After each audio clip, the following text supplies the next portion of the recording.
आइए दोस्तों देखते हैं चक्रवर्ती ब्याज का इतना ज़्यादा इंपॉर्टेंट टाइप देखते हैं कि जो एसएससी जीडी 2025 में एग्जाम हुआ है, आपकी कोई भी ऐसी शिफ्ट नहीं है जिसमें एसएससी जीडी 2025 की जिसमें ये टाइप ना पूछा गया हो।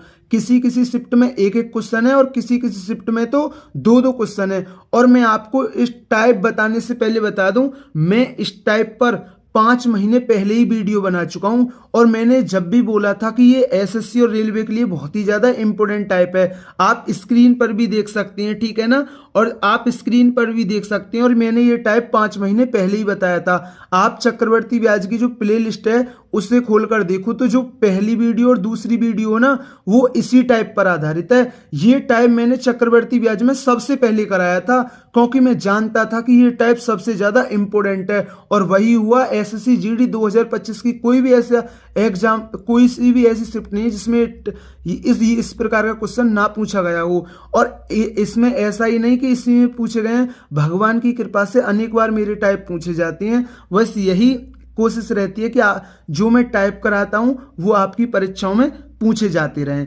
तो ठीक है ना, तो आज देखते हैं जो एसएससी जीडी 2025 में जो पहली शिफ्ट का जो पेपर था 4 फरवरी 2025 की जो फर्स्ट शिफ्ट थी उसमें क्या क्वेश्चन पूछा गया था। ठीक है ना, तो देखते हैं बिना कुछ देरी के। पहला क्वेश्चन है और मैं आपको बता दूं, मैं इस वीडियो में 4 क्वेश्चन बताऊंगा, ठीक है ना, 4 क्वेश्चन बताऊंगा, आपको 4 ही क्वेश्चन अच्छी तरीके से समझनी है। तो देखते हैं वीडियो का पहला क्वेश्चन है, मंदार के 2 पोते केतन और तुषार हैं। 11 वर्षीय केतन को मंदार की संपत्ति से कुछ धनराशि मिलती है और 12 वर्षीय तुषार को बाकी धनराशि मिलती है, लेकिन केतन और तुषार को धनराशि तभी मिलेगी जब वे 22 वर्ष के हो जाएंगे। तब तक धनराशि बैंक में जमा रहेगी और उस पर वार्षिक रूप से चक्रवर्धित 8% वार्षिक दर पर ब्याज मिलेगा। जब दोनों 22 वर्ष के हो जाते हैं तो उन्हें समान धनराशि मिलती है। यदि मंदार के पास कुल धनराशि 24,700 रुपये थी तो मंदार ने तुषार को शुरुआत में कितनी धनराशि रुपए में दी थी। अब देखिए, एक कोई व्यक्ति है मंदार, उसके पास कुल संपत्ति कितनी है, वो है आपकी 24,700। समझना, आप क्वेश्चन को रटना नहीं है। और इसके 2 पुत्र हैं, एक तो 11 साल का है, एक तो 11 साल का कौन है, एक तो केतन है। एक तो 11 साल का कौन है, केतन है, ठीक है ना, एक तो 11 साल का केतन है और एक कौन है, और एक कौन है, एक तुषार है। ठीक है ना, आप इन्हें शॉर्ट में भी लिख सकते हैं, इसे के से दर्शा सकते हैं, इसे टी से दर्शा सकते हैं, ठीक है ना। अब ये तो कितने का, ये 11 साल का है और ये जो तुषार है ये कितने साल का है, ये 12 साल का है, ठीक है ना।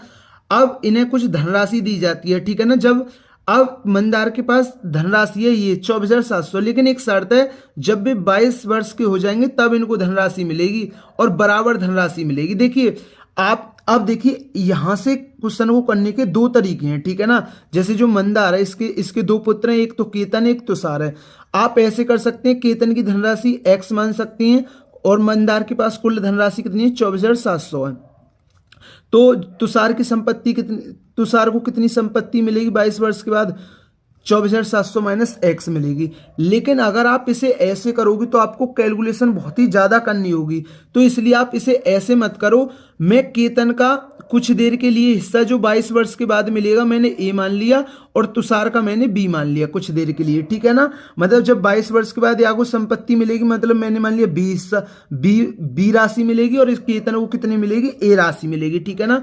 और ब्याज की दर कितनी है, 8%। 8% की फ्रैक्शन वैल्यू कितनी होती है, 2/25। 25 क्या मूलधन है और 2 क्या उस पर ब्याज मिलेगा, ठीक है ना। अब देखिए, केतन की 22 वर्ष बाद कितनी संपत्ति हो जाएगी, ठीक है ना। तो 25 और 2 27/25। अब उसको 22 वर्ष के बाद मिलेगी, वो 11 वर्ष का तो है और इन दोनों को 22 वर्ष के बाद समान धनराशि मिल रही है। तो अभी 22 वर्ष का होने में इसे कितने साल और लगेंगे, अभी इसे 11 साल और लगेंगे। अब ऐसे ही इसको राशि कितनी मिलेगी, बी। अब ये 27/25। अब देखिए, ये 12 साल का तो है, 12 साल का तो है और 22 साल का होने के लिए भी इसे कितने साल का और इंतजार करना होगा, 10 साल का इंतजार और करना होगा। और इन्हें क्या मिलती है, बराबर धनराशि मिलती है, क्वेश्चन में बोला गया है, ठीक है ना, क्योंकि बराबर धनराशि मिलती है। अगर आप इसे ऐसे करते, ठीक है ना, ऐसे करते तो आप यहां कितना लेते, 27/25 लेते, इसकी पावर 11 और बराबर और 27/25 की पावर 10। तो यहाँ थोड़ी कैलकुलेशन करनी पड़ती, ठीक है ना, यहाँ थोड़ी कैलकुलेशन करनी होती, तो इसलिए आप इस टाइप से मत करो, इसे ऐसे करो, ठीक है ना। अब देखिए यहाँ क्या है 27/25 की पावर 11 और यहाँ क्या है 10 है, तो यहाँ कितना बचेगा, एक पावर बचेगी। 27/25 की पावर कितनी बचेगी, एक बचेगी। तो 27/25 की पावर एक है, तो उसका मान कितना होगा, 27/25 ही होगा, और बराबर कितना, बी। तो यहाँ से a बटा बी निकाल लो, ठीक है ना।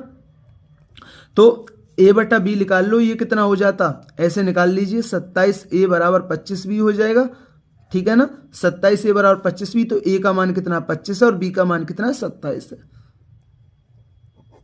25/27, a का मान 25 है और b का मान 27 है, क्योंकि बराबर में एक दूसरे की वैल्यू होती है।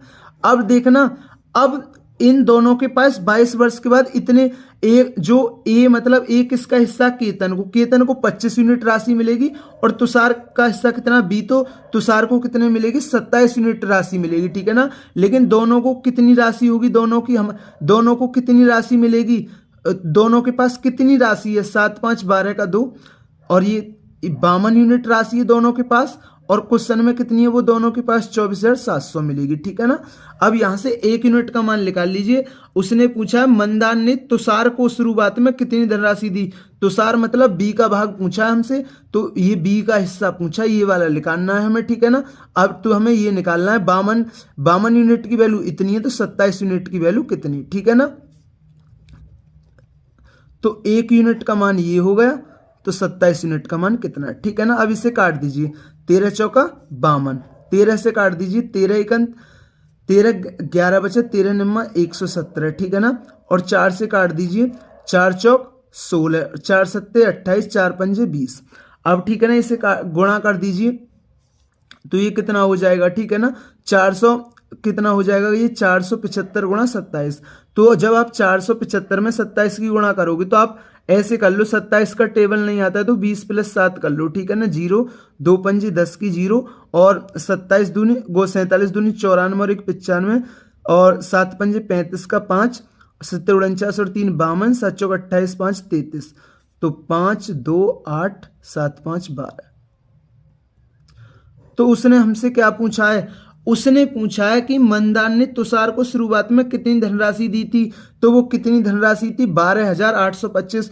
तो ये क्वेश्चन आपके अच्छी तरीके से क्लियर हुआ होगा। मैंने जैसा कि बताया कि मैं इस वीडियो में आपको 4 क्वेश्चन बताऊंगा, तो ये हमारा पहला क्वेश्चन था, ये आपके अच्छी तरीके से क्लियर हो गया होगा।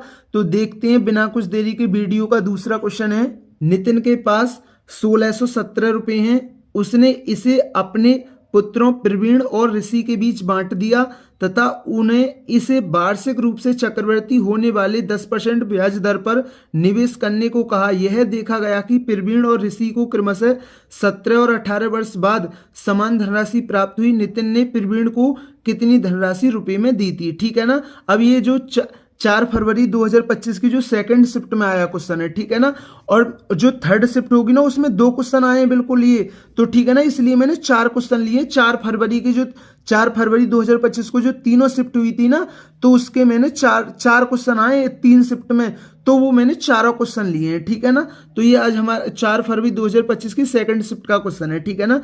नितिन के पास कितने रुपये हैं, नितिन के पास 1617 रुपये हैं, और इसने अपने 2 पुत्रों में बांटा है, ठीक है ना। ये नितिन के पास क्या कुल संपत्ति है, कितनी, 1617 रुपये, ठीक है ना। अब इसने 2 पुत्रों में बांटा है, एक कौन है, एक प्रवीण है, और एक कौन है, एक ऋषि है, ठीक है ना। आपके अच्छी तरीके से क्लियर हो जाए बस ये टाइप है ना। अब 10 ब्याज की दर कितनी है, 10%। 10% का फ्रैक्शन वैल्यू कितना होता है, 1/10। मैंने मान लिया प्रवीण को राशि ए मिलेगी और इसको राशि कितनी मिलेगी, बी मिलेगी, ठीक है ना। तो ए राशि, और इसने क्या बोला है कि प्रवीण और ऋषि को क्रमशः 17 और 18 वर्ष बाद समान धनराशि मिले, ठीक है ना। तो 10% की फ्रैक्शन वैल्यू 1/10, तो कितनी राशि मिलेगी, 11/10 मिलेगी, और इतनी राशि, ठीक है ना। और 17 वर्ष बाद इतनी राशि हो जाएगी। अब ये कितनी हो जाएगी, 11/10, और ये 18 वर्ष बाद समान राशि मिलेगी, तो ये इतनी हो जाएगी, और वो राशि क्या समान है, ठीक है ना। अब देखिए, तो यहाँ 1 बचेगा, क्योंकि ये क्या 11/10 की पावर 17 और ये क्या 11/10 की पावर 18 है, तो 1 पावर बचेगा, ठीक है ना। तो तो 11/10 की पावर 1 है तो उसका मान कितना होगा, 11/10 ही होगा। तो 10a बराबर कितना हो गया, 11 भी। तो यहाँ से a बट्टा b का मान निकाल लो तो वो कितना आ गया, 11/10 आ गया।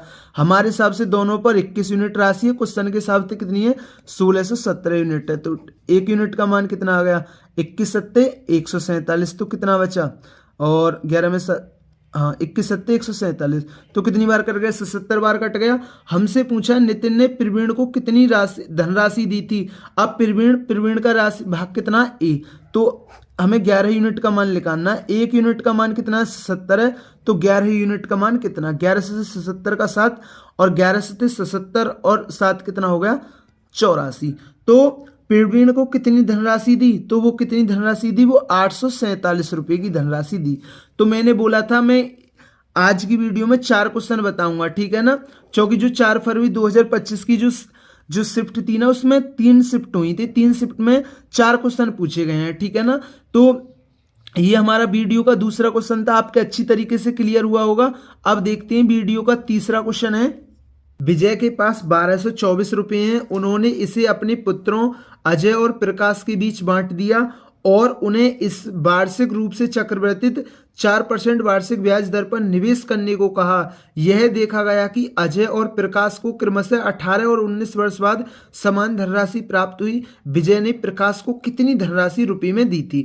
अब देखिए विजय के पास कितने रुपये हैं, 1224 रुपये हैं। ये किसके पास है, ये हमारे विजय के पास है, ठीक है ना। विजय के पास कितने रुपये हैं, वो 1224 रुपये हैं।